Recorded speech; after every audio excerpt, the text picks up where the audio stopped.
যারা মনে করছেন যে বীর্যের ঘনত্বটা একেবারেই নষ্ট হয়ে গেছে এবং এর পাশাপাশি দ্রুত বীর্যপাত হচ্ছে, শরীরের ভেতরে যৌন রস একেবারে নেই বললেই চলে, স্ত্রী পাশে শুয়ে থাকলেও তার গায়ে হাত দেওয়ার বা তাকে কাছে পাওয়ার যে একটা ইচ্ছা বা একটা আগ্রহ, এই জিনিসটাও যেন কাজ করে না, স্ত্রীর সঙ্গে মেলামেশা হয় হয়তো মাসে একবার দুইবার বা সপ্তাহে সর্বোচ্চ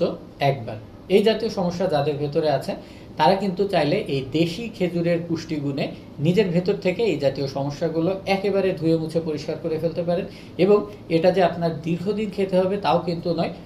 মাত্র 2 সপ্তাহ থেকে 1 মাস পর্যন্ত যদি 3 থেকে 4টা করে আপনি এই দেশি খেজুর খেতে পারেন, এতে যেমন আপনার ভেতরে এই বীর্যের তারল্যতার সমস্যাটা চলে যাবে, এর পাশাপাশি সহবাসের সময় বৃদ্ধি হবে এবং আপনার যৌন রসের শরীরে যে ঘাটতি রয়েছে এই ঘাটতিটাও কিন্তু কাটিয়ে উঠতে সহায়তা করবে এর ভেতরে উপস্থিত বিভিন্ন রকম ভিটামিন এবং মিনারেলসগুলো।